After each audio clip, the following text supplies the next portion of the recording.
I was sitting alone at a table for 8 on the first night of a 10-day Caribbean cruise, and I had already decided this trip was a mistake. Then a stranger set his carry-on bag down across from me, looked me dead in the eyes and said, "Tell me something true. If this story moves you, subscribe and hit the bell so you never miss another one." I want to start by telling you that I almost didn't go. The cruise was something I had booked 14 months earlier, back when my life looked different. Back when my partner of 6 years, a steady and kind. His name was Clement. Clement and I had been together since I was 31, and when I booked that trip, I booked it for both of us. A 10th anniversary celebration we planned to take a little early. 2 tickets. The Mediterranean was sold out, so we settled on the Caribbean. 10 days. Grand Cayman, Jamaica, Cozumel, Belize. We toasted to it over takeout pasta in our apartment in Charlestown, the old Navy Yard neighborhood of Boston, where we had lived together for 4 years. But things had been unraveling slowly, the way things often do when 2 people stop being honest with each other. Clement and I were not dramatic. We never shouted. We never threw things or said words we couldn't take back. That was almost the problem. We had gotten so careful with each other, so polite and measured, that the truth between us had nowhere to go. It just sat there in the apartment like furniture nobody used anymore. Decorative, taking up space. The conversation that ended us happened on a Tuesday in February. It was quiet and sad and mutual. We both cried. We said we still cared for each other because we did. We said we wanted the other person to be happy because we meant it.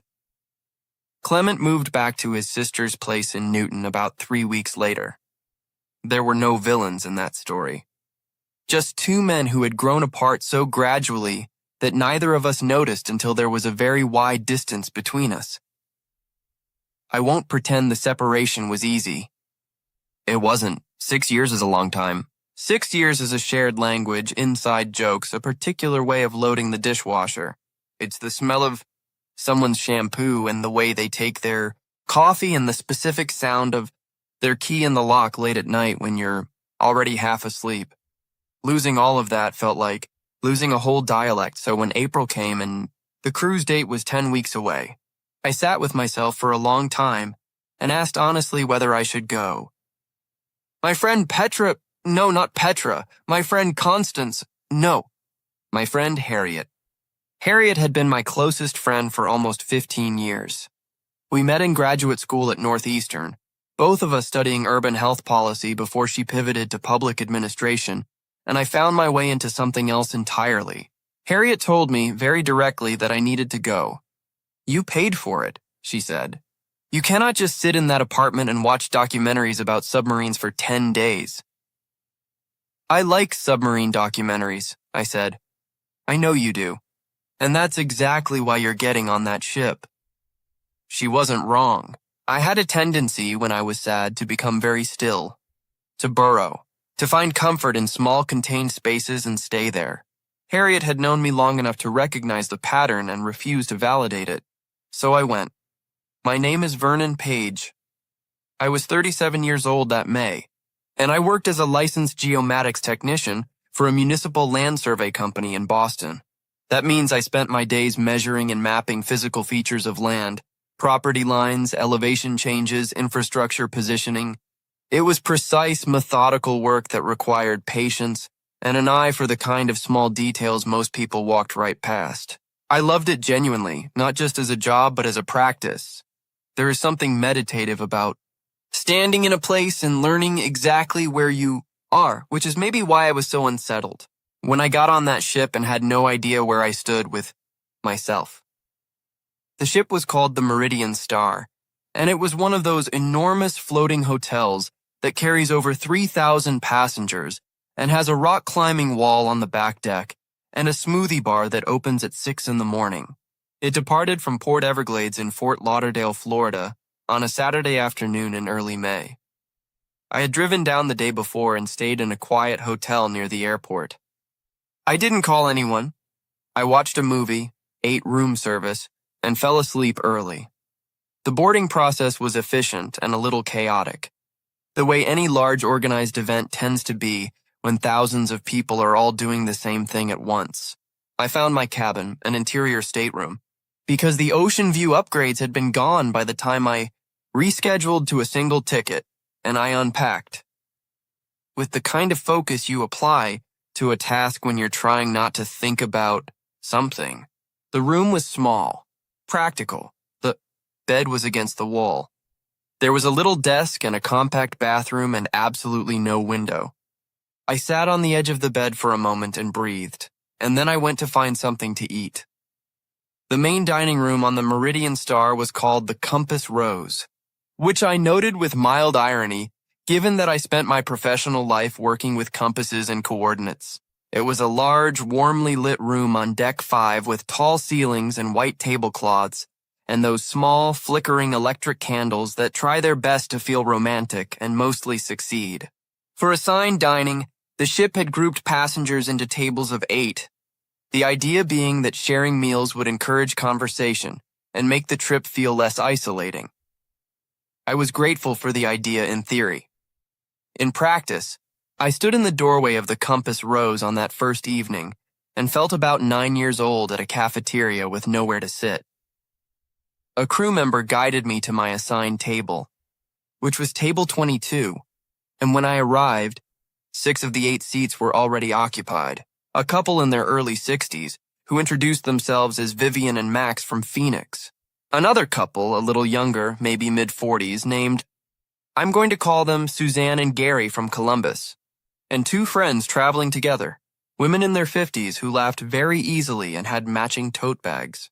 Their names were Ruth and Nora. I sat down. I introduced myself. I smiled the way you smile when you're holding yourself together by one good thread. Vivian asked me where I was from and what I did for work, and I told her, and she nodded with the genuine but brief interest of someone who will not remember that information in the morning. That is not a criticism. It's just how these introductions work. You exchange vital statistics and then you settle into the actual business of being human together, which takes longer. There was one empty chair left at table 22. I noticed it the way you notice an empty chair. I wondered briefly who was supposed to be there. Whether they had missed boarding, whether they had gotten sick, whether they were the kind of person who is always late to everything and proud of it. And then, about 4 minutes into the bread service, I found out. He came through the dining room door at a half jog, weaving between other tables with the good-natured urgency of someone who is not panicked, but is definitely aware he is late. He was carrying a small canvas bag over one shoulder and holding a phone in his other hand that he shoved into his pocket the moment he spotted our table. He was tall, dark brown skin, close-cut hair, wireframe glasses that had slid slightly down his nose from the jogging. He wore a navy blue linen shirt that was not quite tucked in on one side, and he looked like a person who had been simultaneously everywhere and nowhere all day. He reached the empty chair, looked around the table and grinned. It was not a nervous grin. It was not an apologetic grin. It was the grin of someone who was genuinely delighted to find 8 strangers waiting for him. I'm so sorry, he said, pulling out the chair. I got turned around on Deck 7 and ended up watching the sail-away party for 20 minutes before I realized I was completely lost. Were you watching the sail-away party? Or were you participating in it? Nora asked. He sat down, looked at her, and pointed. Both, some of it. They had a steel drum band. They always have a steel drum band, Vivian said. And yet, he said, opening his napkin with a flourish, every time. His name, he told us, was Broderick. No. His name was Nate. No. His name was Callum. No. His last name was Winnabara. His first name was Win. And before you ask, because I did ask, it was short for Wyndham, which was his grandfather's name. And he had gone by Win since he was 6 years old because Wyndham, he said with complete sincerity, was a name that requires more formality than I have ever had. He was 39. He was from Jacksonville, Florida. He had driven up to Fort Lauderdale that morning and was, as he freely admitted, running on 4 hours of sleep and 2 iced coffees. He worked as a licensed acoustical consultant for architectural projects. He designed the sound environments inside buildings, concert halls, hospitals, schools, office spaces. He thought about how sound moved through physical structures, how to absorb it or redirect it or use it. He described his job with the easy enthusiasm of someone who has never once been bored by it.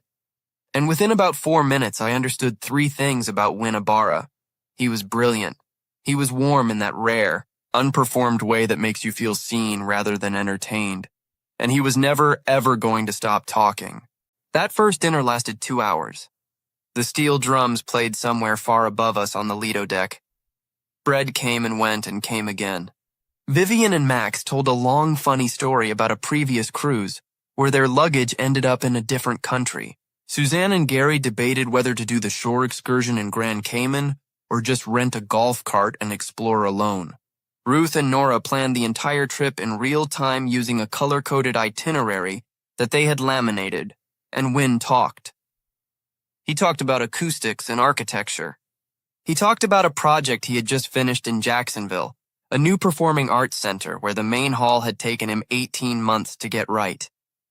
He talked about a bad flight he'd had to Chicago in March and a very good restaurant he'd found in San Francisco in January and a book he was reading about the history of cathedral construction in medieval France. But here's the thing I noticed.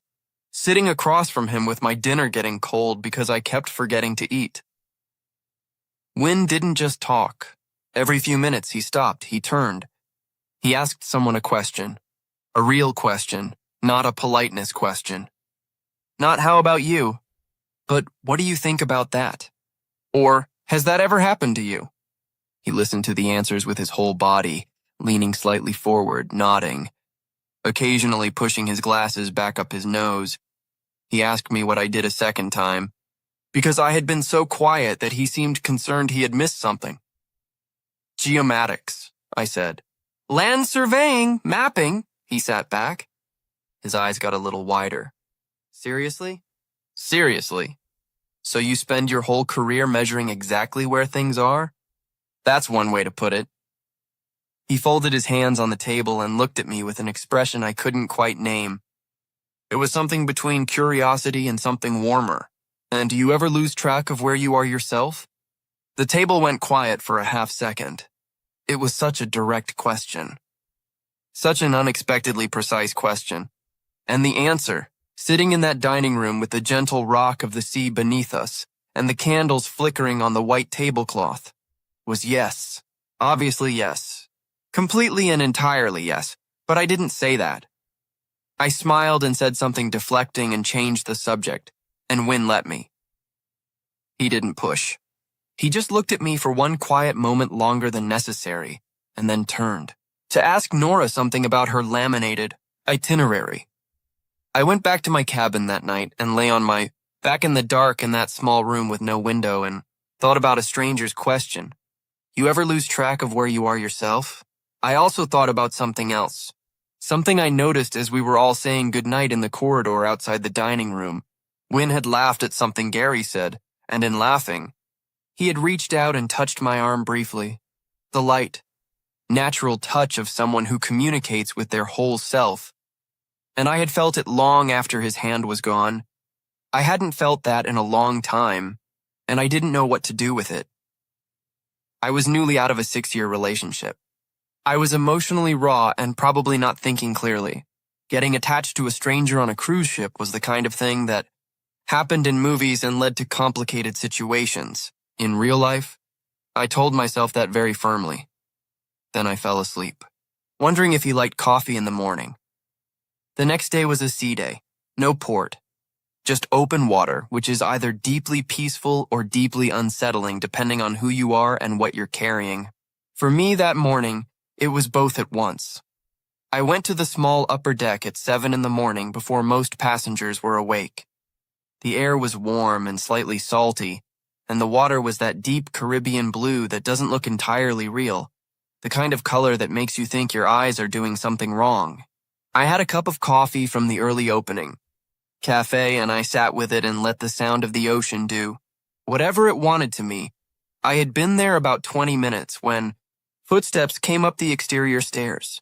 and Win appeared on the deck, also carrying coffee. Also apparently under the impression that this corner of the ship belonged to him. He saw me. He stopped. He smiled. "Oh good," he said, coming to sit in the deck chair beside mine without any hesitation. "I was hoping to apologize to you." I looked at him. "For what?"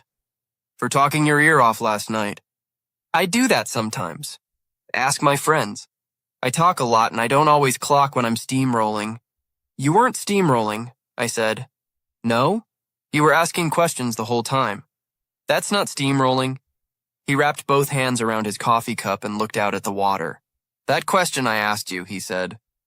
"About losing track of where you are." That was nosy. I could tell it landed weird. "It landed fine," I said. Which was true. It had landed exactly where it was aimed. "You just caught me off guard," he nodded slowly. The morning light was doing something very particular to the water, turning it bright and moving. A few other passengers appeared on the deck, scattered and quiet, everyone contained in their own mourning. "You came on this trip alone," Wynne said. "Not a question. I did. Was that the plan?" I looked at him. He was looking at the water, but his attention was fully on me. "I could feel it, no," I said. "It wasn't the original plan." He didn't ask anything more. He just nodded, and we sat together in a comfortable silence that felt inexplicably like a language I already knew. We stayed there for nearly an hour. We talked a little and didn't talk a lot, and both of those things felt easy. He told me about his grandfather, Wyndham, who had been a high school music teacher in Tallahassee for 30 years. He told me about his apartment in Jacksonville, the one on the ground floor with the courtyard where he kept a very ambitious and mostly successful herb garden. He told me about the Performing Arts Center project and how, on the day they finally got the acoustics right in the main hall, he had stood alone on the stage in the empty building and said a single word aloud just to hear it. "What word?" I asked. He thought about it. "Enough," he said. Something in my chest shifted slightly when he said that. I couldn't have explained why. It felt like recognizing something. We had breakfast together in the casual buffet restaurant. We sat across from each other at a small table by the window and talked for 2 hours. He asked about my work, and I described it in a way I rarely did with people. The real version, the part about how measuring a piece of land is also a way of paying attention to it. He asked about Boston. He asked about what I missed about home. I asked about Jacksonville and the herb garden and the hall that finally sounded like enough. I did not tell him about Clement. Not yet. And he did not tell me the thing I would learn 3 days later. The thing that would complicate everything and make me understand that nothing about this particular stretch of ocean was going to be simple. He carried something too. I could feel it. The way you feel the shape of something in a dark room without being able to name it. There was a weight behind Winnebara's warmth, something he was also figuring out, something that had also brought him here alone. I just didn't know what it was yet, and we had 9 more days left on the water. That night, standing on the aft deck as the ship moved through the dark, Wynne turned to me and said something that I would think about for the rest of the trip, and for long after. He said, "I think I came on this trip to figure out what I actually want. But I'm starting to think the answer might not be something I have to figure out alone." And then he said goodnight and walked away down the corridor. And I stood there in the wind and the dark with the ocean moving beneath us, knowing something had already started, that I could not stop and was no longer sure I wanted to. We docked in Grand Cayman. On day 3, I had signed up for a shore excursion, one of those structured group tours of the island that takes you to the sea turtle sanctuary and the rum cake factory and a swimming beach with very white sand. It was fine. It was organized and pleasant and full of people enthusiastically taking photographs. I did not have particularly strong feelings about it either way until I climbed back onto the tender boat to return to the ship and found Wynne already sitting in it, looking sunburned and holding a bag of rum cake. "How was your day?" he asked. "Organized," I said. He laughed. Mine was not. I rented a bicycle and got completely lost in the interior of the island for about 2 hours. Was that bad? It was great, actually. I found a little food stand in a parking lot and had the best jerk chicken I have ever eaten in my life. The man running it had a dog named President. I laughed. A real laugh, the kind that comes from somewhere below the throat. It surprised me a little. What about you? I said. Are you having a good trip? He looked at me over the top of his glasses. It was a look I was getting to know, the one that said he was about to say something true. I'm having a better trip than I expected, he said, which is not a thing I thought I'd be saying 2 days ago. Why not? The tender boat filled up around us, strangers pressing in with their bags and their sunburns and their happy noise. Wynn leaned his arm on the railing and looked at the water. I almost didn't come, he said. That landed between us with the quiet weight of an echo, because I had said the same thing to myself, in different words, standing in my Boston apartment in April. Why did you? I asked. He was quiet for a moment. The tender boat engine started up with a low rumble. Someone told me I needed to stop being so still, he said. That's not exactly what they said, but it's what they meant. I stared at him. Someone told me something almost exactly like that. He looked at me then, fully. The way he had that first night at dinner, that particular stillness beneath all his movement. Maybe we've got similar people looking out for us, he said, and then the tender pulled away from the dock and I sat with that, the strange feeling of meeting someone who has lived a parallel story, who has arrived at the same crossroads from a different direction. That afternoon, back on the ship, Wynn and I ended up in the same deck chair area by the pool, not exactly by design and not exactly by accident. He was reading his cathedral book. I had a paperback I'd been meaning to finish for 3 months. We sat near enough to talk without being close enough to feel like we'd made a formal decision about it. After about an hour, he closed his book. Can I tell you something? He said. Sure. He took his glasses off. He turned them in his hands the way some people handle things when they're choosing their words carefully. I was in a relationship, he said, for 4 years. With a man named Sterling, no. A man named Prentice, no. He paused, a little frustrated with himself. In the real telling of this story, of course, I know exactly what the name was. But for this, I will say his name was Alistair. 4 years. They had lived together in Jacksonville. It had ended 8 months ago.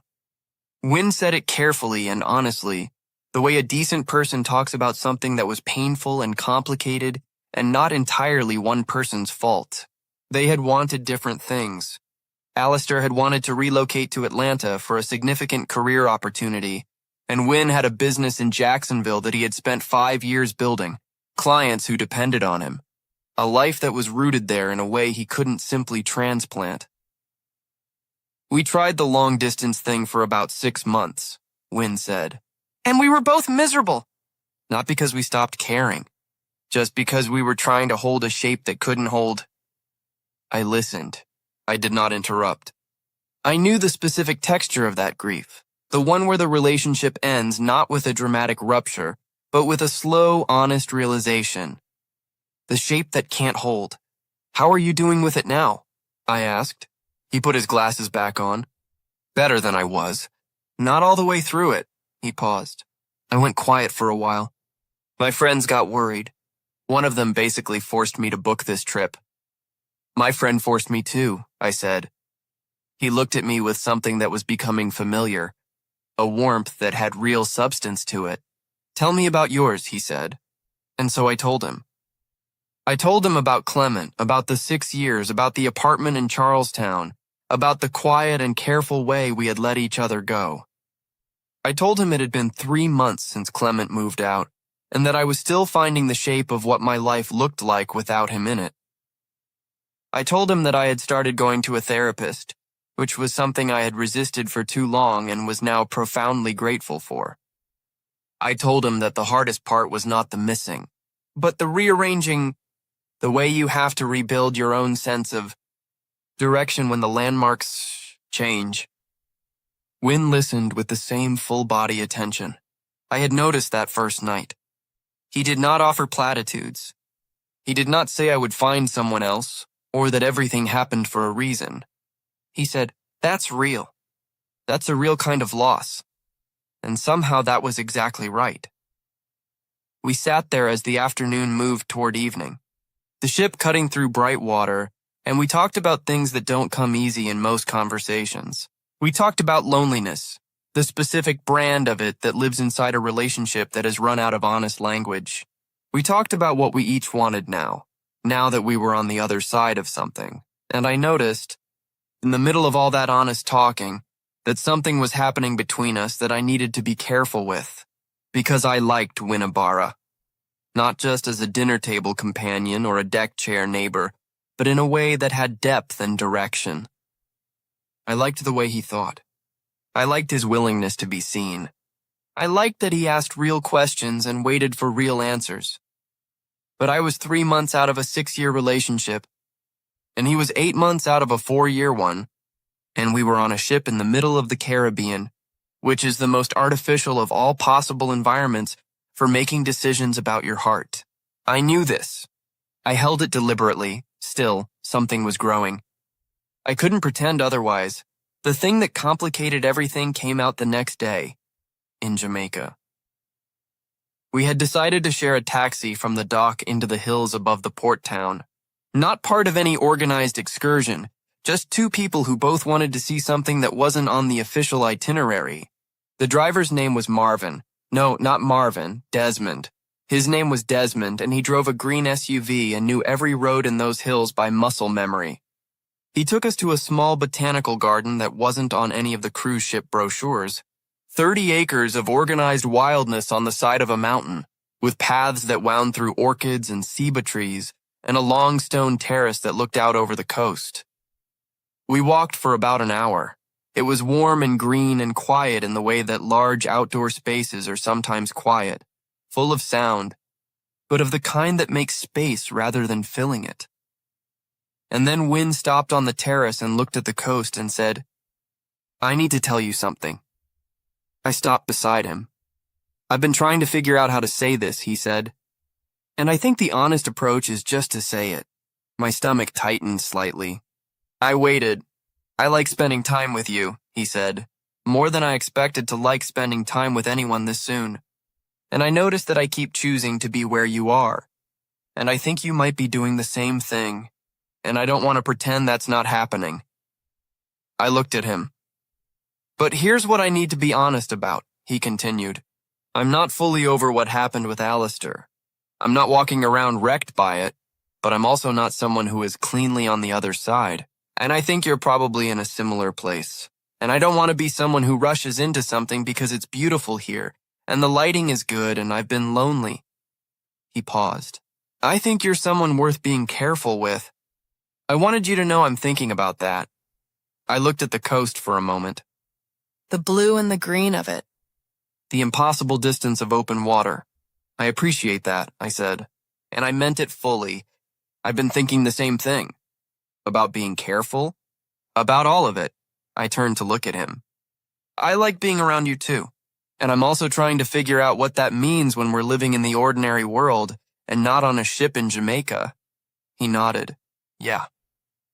But I don't want to pretend it's not happening either," I said. "That's probably worse." He looked at me with that expression again, the one I had been cataloging since that first night. "So what do we do?" "I think we keep being honest," I said. "The way we've been being." He was quiet for a moment. Then, "And we see what it is when we get home. And we see what it is when we get home." He put his hand out. It was a strange, formal, perfect gesture. I shook it, which should have been awkward but was instead one of those small moments that lodge permanently in the memory. We walked back through the botanical garden toward Desmond and the green SUV, and I felt the particular quality of something agreed upon between 2 people who were choosing to be honest instead of reckless. It didn't feel like restraint. It felt like respect, but here's the part nobody plans for. That evening at dinner, at table 22, Wynn was laughing at something Ruth said, and I was watching him laugh, and I thought, I have not wanted something to work out this much in a very long time. And that thought scared me a little. And that fear told me something true about how much had already shifted inside me. I also thought, What happens in 6 days when this ship pulls back into Fort Lauderdale and we both go home to our separate cities? Jacksonville is not Boston. I had run the distance in my head earlier that afternoon while we were bouncing down the mountain road in Desmond's SUV. 14 hours by car. 2 hours by plane with a connection. Not impossible. Not close. Something that would require intention, and we had made no promises. The next 3 days, Cozumel, a sea day, and Belize, passed in a particular kind of suspended time that only exists when you know something is coming to an end. Wynn and I spent most of our daylight hours together. We did an early morning snorkel excursion in Cozumel where the fish were unbelievably bright and the water was warm, and we came back up laughing because we had both pointed at the same enormous parrotfish at the same moment from opposite sides of it. We spent the sea day reading on the upper deck with an easy occasional conversation between us. Comfortable silences that felt like a shared room rather than an empty space. In Belize, we hired a small boat to take us through a stretch of mangrove waterway and then out to the reef, just the two of us and the captain. A woman named Beverly, not Beverly, she's on the list. A woman named Doris, who had been running reef tours for 22 years and knew those waters the way I knew the property lines of municipal blocks in Boston. On the way back to the dock, with the sun going low and everything golden, Wynn said something that I've turned over in my mind many times since. He said, "I think this is the first time in a long time I've been somewhere beautiful and not felt like I should be. Sharing it with someone I've already lost, I understood that deeply. The habit of picturing a specific person beside you in beautiful places, even after they're gone. When did it change?" I asked. "On this trip, I mean." He looked at me. He didn't answer right away. "You know when it changed," he said. And I did. And he knew I did. We didn't say anything else about it. We just watched Belize slide past us on both sides of the boat. The mangroves and the clear water and the late light. And there was so much being said in the quiet between us that words would have only gotten in the way. 2 days left. I started to feel the quiet dread of an ending that isn't quite an ending. On the second to last night, after dinner, Wynn and I went up to the forward observation deck, the one at the very nose of the ship, where you can feel the bow cutting through the water beneath you, and see nothing ahead but open ocean and stars. It was late. The deck was nearly empty. There was a couple far at the other end, and otherwise we were alone. Wynn leaned on the railing and looked at the stars. "I need you to have my number," he said. "Not in a let's see what happens way. In a I am going to call you in 3 days when I'm back in my apartment with my herb garden, and I want to hear your voice way." I looked at him. "I know we agreed to see what it is in the real world," he said. "I'm just telling you that I already know what it is. I'm not rushing anything. I'm not asking you to make a decision tonight on a ship in the Gulf of Mexico." He paused. "But I wanted you to know that I am not going to forget this. I'm not going to get off this ship and let it become a nice memory. I don't want it to be a nice memory. I want it to be a beginning." The stars were enormous up there. The ocean was enormous. The sound of the water and the ship and the wind filled everything. "Okay," I said. My voice was quieter than I expected. "Okay." He turned to look at me with something that was open and careful and warm and real.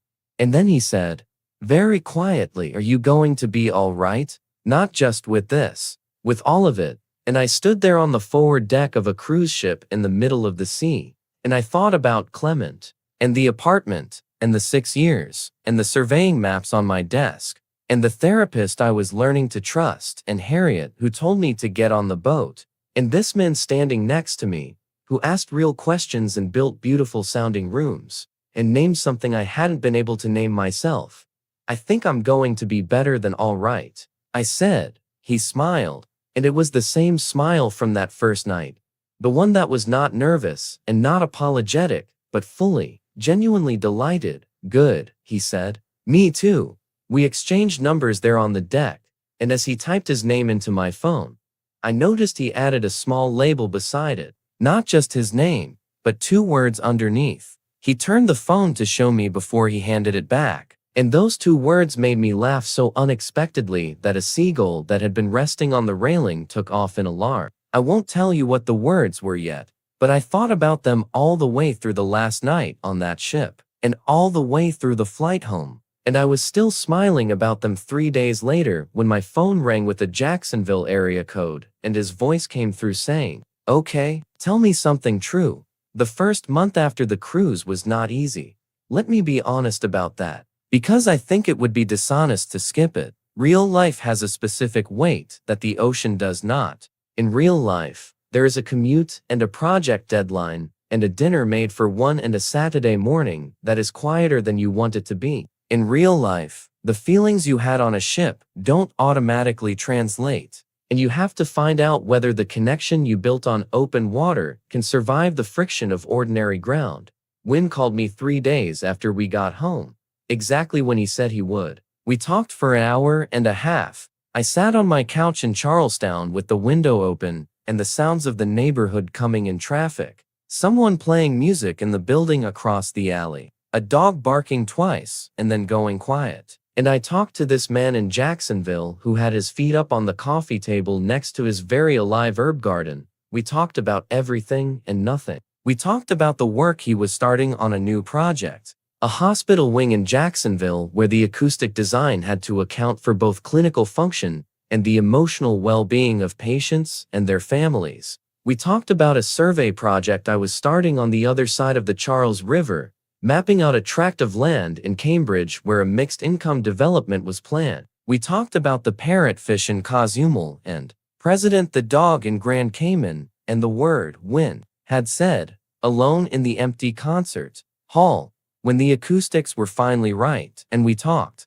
around the harder question for another couple of weeks. There is a particular kind of honesty required in a long-distance beginning. You don't have the cushion of proximity. You can't just show up at someone's door with takeout. When words fail, you have to say things out loud on the phone or in a text message or in a video call where the lighting is terrible and you both keep talking at the same time. You have to be more deliberate than proximity allows. I talked to my therapist, a patient, precise woman I will call Dr. Marsh, though that name is too formal for how much she helped me, and I told her about when. She asked me good questions. She asked whether I had fully grieved the end of things with Clement. The honest answer was, mostly, not completely. She asked whether I was aware of the possibility of rebound, of reaching for a new connection before the old one had fully settled. I told her I was aware of it and I was trying to hold it.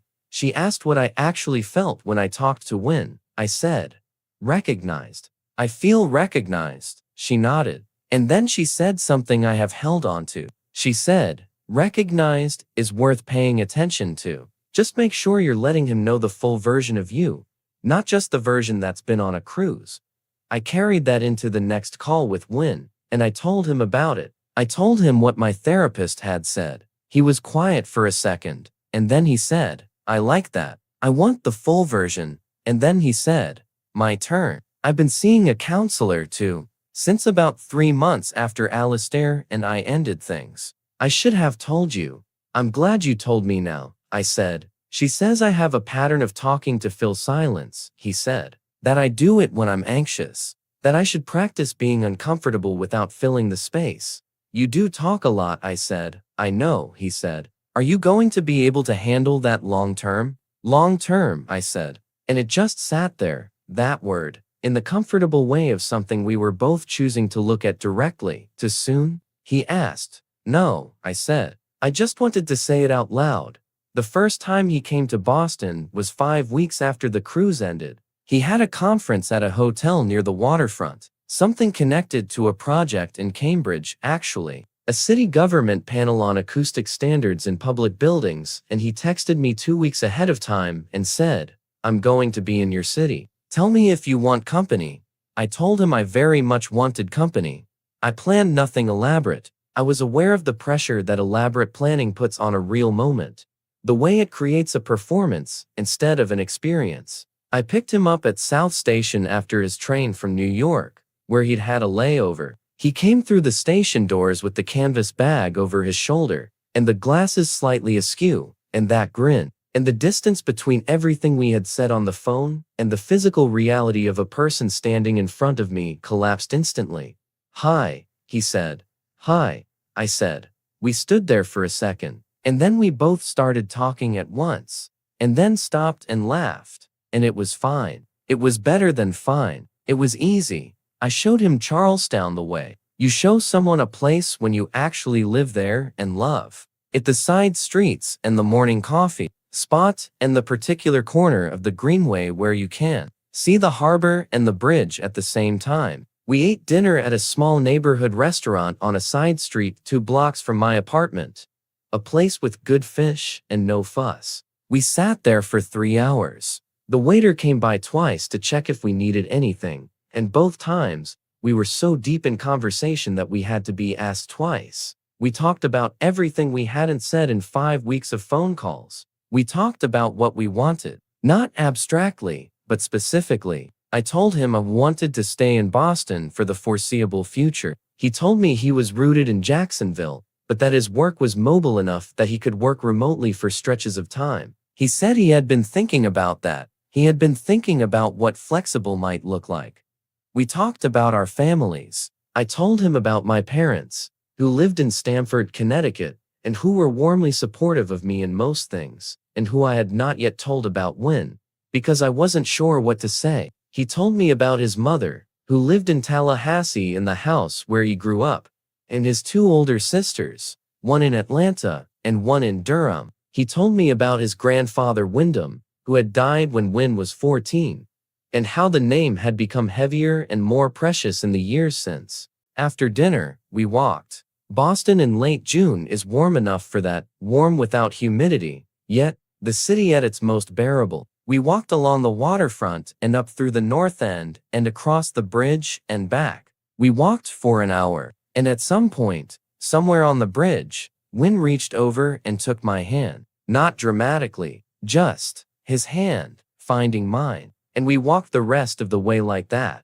I did not have a name for what we were yet. We hadn't used one, but the word felt like it was waiting at the end of that bridge. He stayed 3 nights. He slept on my couch the first night, which we had agreed on. The second and third nights, he was in the guest room, which was where Clement's desk had been before I rearranged things. And no, there is nothing more to tell you about that, except that everything about it was respectful and appropriate and unhurried. Because Win and I had agreed, unspoken but mutual, that we were building something that deserved care. On the morning he left, standing on the sidewalk outside my building with a rideshare on the way, he said, 2 weeks. 2 weeks, I agreed. He was coming back, or I was going to Jacksonville. We had not decided which. We decided right there on the sidewalk that I would come to Jacksonville because I had never been, and because he wanted to show me the herb garden and the performing arts center and the particular coffee shop in his neighborhood that he claimed made the best cold brew he had ever had. Better than the Ship? I asked. Different, he said. The Ship was better for the setting. The coffee shop is better for the coffee. High standards, I said. Only about important things, he said, and looked at me in that way. He had. And then his rideshare pulled up, and he was gone. I stood on the sidewalk for a moment after the car turned the corner. The city was doing its morning thing around me, buses and commuters and someone selling flowers from a cart 2 blocks away. I felt the particular texture of missing someone who you know is coming back. It is so different from the other kind, the hopeful kind of missing, the kind that is already making plans. Jacksonville in July is hot in a way that Boston does not prepare you for. It is a different kind of heat, heavier, more insistent, the kind that arrives before you step outside and is still there when you come in. Win met me at the airport with the canvas bag replaced by a small cooler he had packed with cold water and a bag of his neighbor's homemade guava cookies, and he said, "Welcome to July in Florida. I should have warned you." "I'm fine," I said. "You're going to melt," he said. "I'm from New England," I said. "I have reserves." I did not have reserves. But the city was beautiful in that flat, water-edged, subtropical way, with Spanish moss and those particular kinds of live oaks and the st. John's River that moves so slowly it sometimes looks still. Wynn's apartment was on a ground floor in a neighborhood called Avondale, tree-canopied. Historic stretch of bungalows and Spanish colonial houses and corner stores that had been there long enough to be comfortable in their own skin. The herb garden was exactly as he had described. Rosemary and basil and something I couldn't identify that he told me was lemon verbena. He had put up a small wooden trellis that summer for the climbing beans. He was very proud of the trellis. I was very charmed by the fact that he was proud of it. He took me to the Performing Arts Center. We went on a Tuesday morning when the building was quiet. He had a key and the access code, and he walked me through the lobby and the backstage corridor and into the main hall, which was a tall, beautiful room. Warm wood panels on the walls and ceiling, seats curved in a gentle horseshoe shape, and the particular quality of silence that a well-designed acoustic space has. A silence that feels full rather than empty. I stood in the middle of it. I said nothing. Try something, Wynn said. Say anything. I thought for a moment. I said the first thing that came to mind. I said, I think I'm exactly where I'm supposed to be. The hall did something remarkable with those words. Held them, let them rest, gave them back clean and whole. And Wynn, standing near the door, nodded slowly, as if the acoustics had confirmed something he already knew. The weeks accumulated. My trips to Jacksonville, his trips to Boston. We found a rhythm. Not easy at first. Not without the friction of logistics and scheduling and the occasional phone call at the end of a hard day when we both needed presence that the phone couldn't quite provide. But the rhythm steadied. The spaces between visits got a little shorter as we each made more room in our lives for the other. I told my parents about Wynn in August, on a Sunday dinner at their house in Stamford. They had suspected something because I had been notably less morose than I had been in the spring. And my mother, who notices everything, had asked twice in recent weeks whether I had met someone. My mother was warm and immediately curious. My father shook my hand after dinner, which was his way of saying a great deal without saying it. Wynn told his family in a more complicated way, because the people in his family asked more questions and had stronger opinions. His mother took 3 phone calls over 2 weeks before she settled into full acceptance. And then she told Wynn she wanted to make me dinner the next time I visited Jacksonville, which she did in September, and which is one of the best meals I have ever eaten. His sisters both texted him immediately with variations of, "About time you found someone." Harriet met Wynn when he came to Boston in September. She took one look at him, listened to him talk for approximately 6 minutes, and then excused herself to go to the restroom and sent me a text from inside that said, "This man is exactly right for you, and I need you to know that I know that." I texted back, "I know. The open loop I want to close for you now is the one about the label in my phone." The 2 words Wynn had typed under his name that first night on the ship. The thing that made me laugh so hard the seagull startled. He had typed, "Worth staying," not "cruise guy" or "Wynn from the ship" or any of the practical labels you might apply to a new contact from a trip. He had typed, "Worth staying," because of the question he had asked me that first night at dinner. Do you ever lose track of where you are yourself? And because he had already decided, before we were anything, that I was someone he wanted to find his way back to, I kept that label in my phone. I still have it. The fall brought things I had not anticipated. My work shifted significantly, was offered a promotion that moved me from field survey work into a project management and coordination role, which meant more time in the office, more leadership responsibilities, a different relationship with the maps I had always loved. I wrestled with it. I talked to Wynn about it at length one night when we were both tired and the video call was going on past 11 and neither of us wanted to hang up. He said, "You love the measuring part, the attention part. Do you think you'll lose that in the new role?" "I don't know," I said. Maybe I'll find a different version of it. That might be okay too," he said. Finding a different version of something isn't the same as losing it.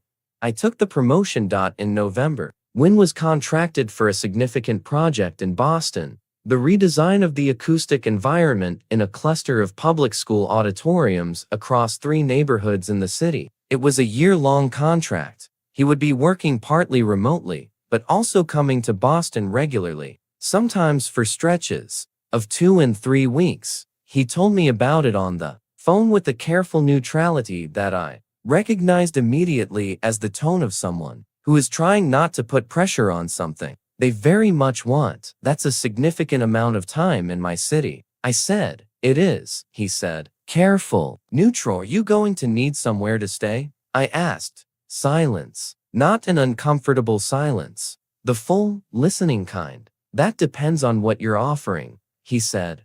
I'm offering the guest room, I said. For now, and we can talk about the rest of it when you're here. That's honest, he said. We started honest, I said. I want to stay that way.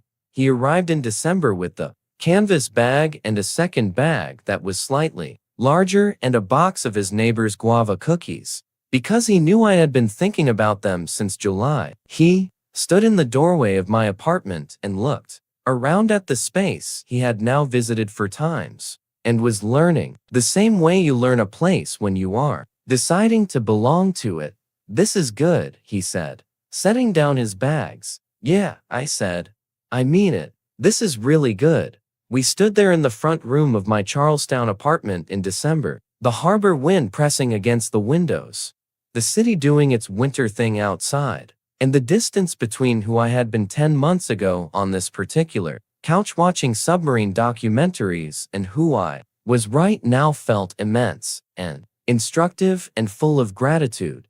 There are things I want to tell you about what the following months looked like. About the first morning, he made coffee in my kitchen before I was awake, and I came out to find him standing in the morning light, reading something on his phone, and being so unremarkably naturally present in my home that it made my chest ache with something I can only call rightness. About the afternoon, we had a real disagreement, not about anything dramatic, about scheduling, about whether I was communicating clearly enough about my needs versus assuming he could read them, and how we sat with it and talked it through without making the other person into a villain or a disappointment, about how that felt more real and more promising than any of the easier moments. About the day, called Clement, 8 months after our last conversation, just to check in, to ask how he was doing. He was well. He had started seeing someone. He sounded genuinely lighter than I had heard him in years. We talked for 20 minutes,